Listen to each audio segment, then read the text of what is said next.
Þakka þér fyrir. Já, ég ætla að fjalla mikilvægi rammaáætlunar, áskoranir og tækifæri. Rammaáætlun, þetta er mál málanna. Ákvörðun nýtingu eða verndun er mikið hagsmunamál og við höfum heyrt það að markaðstækifærin, þau koma og fara. En það tekur langan tíma að byggja upp aukningu í okkar raforkukerfi. Þannig að við þurfum að vera viss það að þetta passi saman.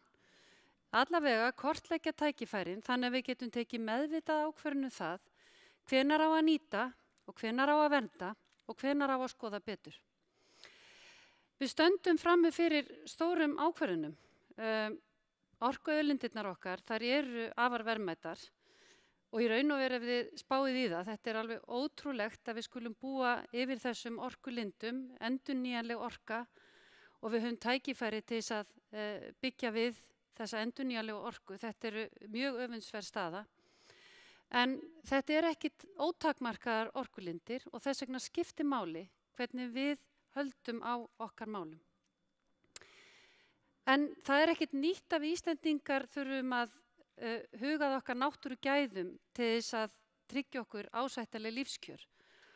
Og vitaskuld er það orðið þannig að þetta snýst ekki lengur það að nýta náttúruauðlindir okkar svo við drepumst einfaldlega ekki úr hungri og vosbúð. Heldur það að nú erum við að fjalla það hvernig við ætlum að nota okkar orkulindir, okkur til hagsældar. En við þurfum leið og ætlum að gera það. Við ætlum leið að gæta að náttúru okkar sem að í eina tíð hefði kannski verið bara hreinn lúxus. En við getum það núna og við viljum það núna. Við viljum vernda fallega náttúru okkar og gæta að sjálfbærni. Þetta er mjög flókið verkefni en við megum ekki gefast upp. Og við verðum líka að horfast í augu við það að virkjunarframkvæmdir þær hafa áhrif á náttúru okkar þegar þær skilja eftir spor. Þannig að það er mjög mikilvægt líka fyrir okkur að vita hvað fáum við í staðinn. Hverju er til fórnað? Hvað fáum við í staðinn? Virkjunarkostir sem að Landsvirkjun hefur til athugunar, þið sjáið það á þessari mynd. Við höfum einsett okkur að nýta þegar náttúrulindir sem okkur er trúa fyrir með sjálfbærni, hagkvæmni og verðmætasköpunar leiðarljósi. Það er bara í hlutverki Landsvirkjunar og við tökum þetta mjög alvarlega. Við tökum það líka mjög alvarlega að það þarf að vinna að breiðri sátt það hvernig við nýtum orkulindirnar. Og eins og við höfum áður sagt, þá þýðir ekki það að við séum öll sammála alla skapaða hluti. Heldur breiða sátt, hún felst í því að við getum verið, það næst almenn sátt það hvernig við getum nýtt okkar orkuauðlindir og það sé breiður hópur sem er þeirra skoðunar. En mikilvægt er í skrefinu að þeirri sátt að við skiljum hvort annað, við vitum hvað við erum að tala og við hlustum á sjónarmið hvers annars. Þess vegna viljum við ræða rammaáætlun í dag. Við viljum segja ykkur frá því hvernig við lítum á rammaáætlun og hvaða máli hún skiptir fyrir okkur. Nýting orkulinda, hún á sér mjög langan aðdraganda og þetta er mjög langt ferli. Að því koma fjölmargir aðilar, það er skipulagsvaldið hjá sveitarfélögum, í rammaáætlun er það sérfræðingar í verkefnisstjórn, það eru sérfræðingar í ráðuneytinu, það er ráðherra, það er alþingi sem að þurfa að koma að málum og síðan eru ótaldar, það eru mikilvægu stofnanir okkar, skipulagsstofnun, orkustofnun og fleiri stofnanir. Þannig þetta eru fjölmargir aðilar sem koma að þessu ákvörðun frá því að virkjunarkostur er skoðaður og þangað til að kemur að nýtingu. Og þá eru ótaldir mjög mikilvægar hagsmunaaðilar, auðvitað eru hagsmunaaðilar, það geta verið orkufyrirtæki, við erum hagsmunaaðili í þessu og viljum gjarnan fá eitthvað að segja þetta, þó við viljum ekki endilega ráða því hvað er nýtt og hvað er verndað, það er ekki í okkar höndum. Og síðast en ekki síst, almenningur. Ef við lítum nánar á rammaáætlun, þetta er ótrúlega flókið ferli.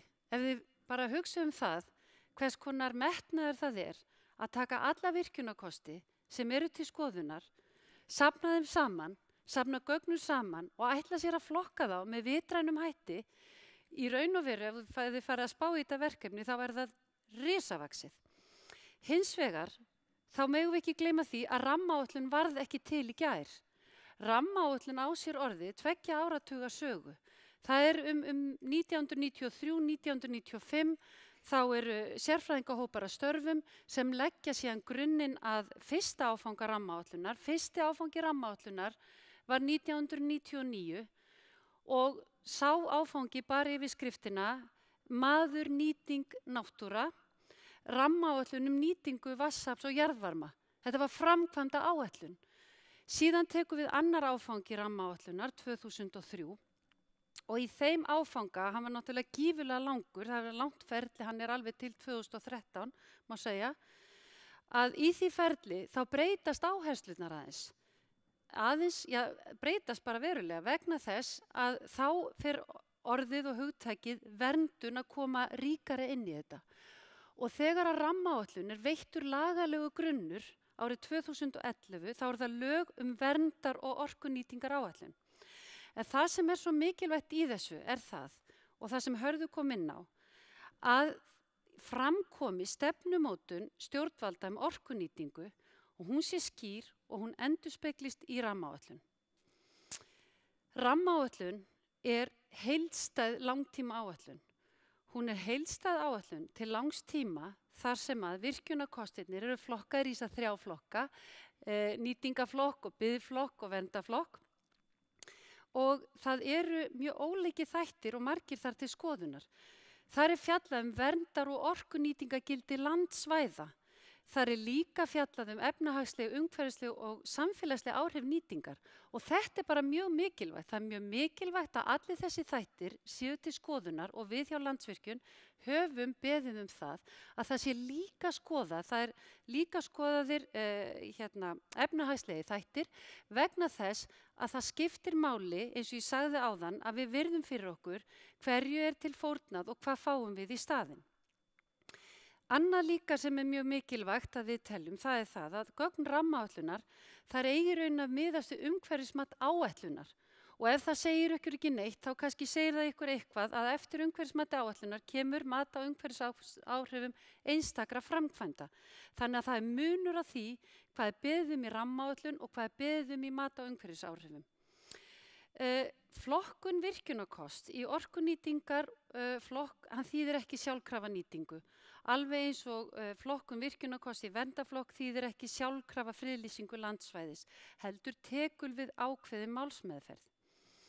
Og ég ætla að nefna ykkur bara dæmi það, nú svona til að flækja myndina enn frekar, ég nú reyna að segja þetta svona einfaldan hátt, ég veit að það má segja þetta mun nákvæmar, en til þess að svona flækja þetta aðeins, ætla ég aðeins að nefna Bjarnarflag, vegna þess að Bjarnarflag þar liggur fyrir mat á umhverfisáhrifum og það lá fyrir árið 2003.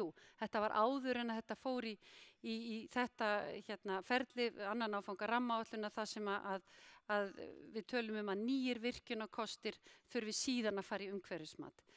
Ok, þá liggur fyrir þetta umhverfismat frá árinu 2003 og við sáum fram á það að árið 2013 þá myndi það þurfa að biðja, þá þyrfti leyfisveitandi, það sveitarfélagið, að biðja skipulagsstofnun að athuga hvort að það þyrfti að endurtaka mati heilda hluta. Þetta bara samkvæmt lagareglum, svona þetta.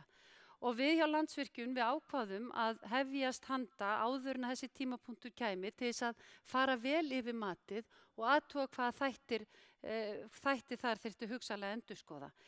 Þetta ég að segja ykkur vegna þess að ég vil leggja áherslu á það ekki það sama að setja orkukosti nýtingaflokk og síðan að hann veri sjálfkrafa nýttur. Það málsmeðferð sem tekur við.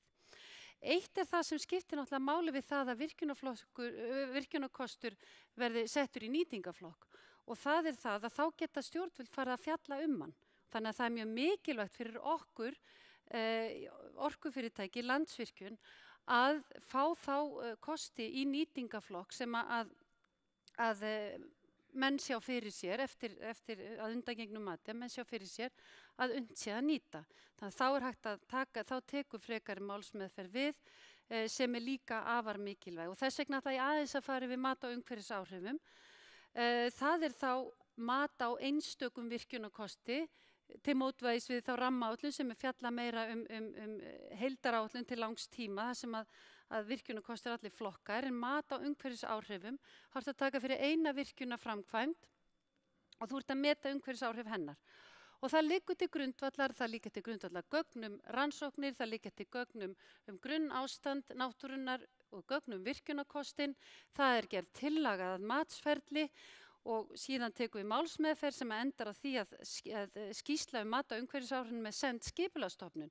Skipulagsstofnun, hún sendir máli til umsagnar og athugar auðvitað skýrsluna með grundvöll í öllu því sem hún þarf að athuga og veiti síðan álit með skilyrðum og kröfum mótvægisaðgerðir við á. Ég vil undirstrika að flokkun virkjunarkosta í rammaáætlun og mat á umhverfisáhrifum einstakra virkjunarkosta sitt hvor hluturinn. Þetta eru tvö mismunandi ferli, tilgangurinn ekki sá sami og það skiptir miklu máli fyrir virkjunaraðila að leikreglur í þessu sambandi séu skýrar. Og ætla ég þá að nefna til sögunar að nú til umfjöllunar á Alþingi virkjunarkostir virkjunarkostir neðri Þjórsár og það má velta því fyrir sér þegar að fjallað Hvammsvirkjun, þegar Alþingi að fjalla einstakar mótvægisaðgerðir eins og Seiðafleitu við Hvammsvirkjun, hvort að þarna sé komið of nálagt ferlinu sem heitir mat á umhverfisáhrifum og hvaða þýðingu það hefur, hvort að Alþingi ætli sér þá að taka ábyrgð á slíkum mótvægisaðgerðum eða hvernig það verður. En við höfum lagt áherslu á það að auðvitað Alþingi tekur það til umfjöllunar sem að það vil taka til umfjöllunar á þann hátt sem að það óskar og kýs. En fyrir okkur mikilvægt þessar leikreglur séu skýrar og við vitum hvaða gögn verið að biðja í hvaða þætti ferilsins sem til umfjöllunar þá stundina. Rammaáætlunin staðan nú, það sem sagt öðrum áfanga lokið en það þó voru skildir eftir þarna 8 virkjunarkostir sem að voru teknir út og eru þá til áframhaldandi umfjöllun á Alþingi sem kom inn áðan. Og mitt í þessu öllu þá 3. áfangi hafinn, þannig að þetta rammaáætlunarferli, það rúllar, þetta á 4 ára fresti sem að þarf að taka til skoðunar heildstæða áætlunum virkjunarkosti landsins og þannig að það duga engin vettlingatök með það. Þannig að það svona, ég veit ekki hvort maður á að segja, það náttúrulega, þetta bara áskorun og fyrir okkur öll að gera okkur grein fyrir því, hvar eru við stödd í ferlinu og í hvaða bútu eru við stödd á þeim tíma. Nú, tækifæri til að gera betur í rammaáætlun, þau eru einhver. Við teljum nauðsynlegt að efla skilning og upplýsingagjöf rammaáætlun og þessi upplýsingagjöf núna og þessi umræða á þessum fundi liður í því, en vitaskuld væri æskilegt að stjórnvöld hefðu þar ákveðið frumkvæði að efla skilning og upplýsingagjöf. Þannig að við séum bara alveg viss það, hvað að gerast á hverjum tíma. Maður þurfi ekki að leggjast í einhverja 3 klukkutíma rannsóknarvinnu ef maður á að gera sér grein fyrir hvar eru við stödd núna akkurat í ferlinu. Nú, og síðan þarf að meta alla þætti í rammaáætlun. Það þarf að taka umhverfismál, samfélag og efnahag til þess að sé unnt að taka upplýstar ákvarðanir til framtíðar eins og ég sagði áðan. Út í hvað erum við að fara, hvað fáum við í staðinn? Þetta bara grundvalla spurning. Það þarf að gera ferlið skilvirkara og huga betur að gagnakröfum og tímamörkum í því sambandi. Ég hef ekki farið út í það, en það líka ákveðið álitaefni. Við þurfum að fá líka tíma til þess að leggja fram viðeigandi gögn og þeir sem taka við gögnunum þurfa líka að fá viðeigandi tíma til þess að virða þau fyrir sér. En á meðan öllu þessu gengur þá þarf þetta að ganga hratt fyrir sig, þannig að þetta svona ákveðin áskorun líka. En rammaáætlun mikilvægt tæki til að meta heildstætt hvað landsvæði fallin til orkunýtingar og þess vegna styður Landsvirkjun það markmið rammaáætlunar að fjalla það hvaða landsvæði eru fallin til orkunýtingar og hver ber að vernda en ferli þarf að bæta.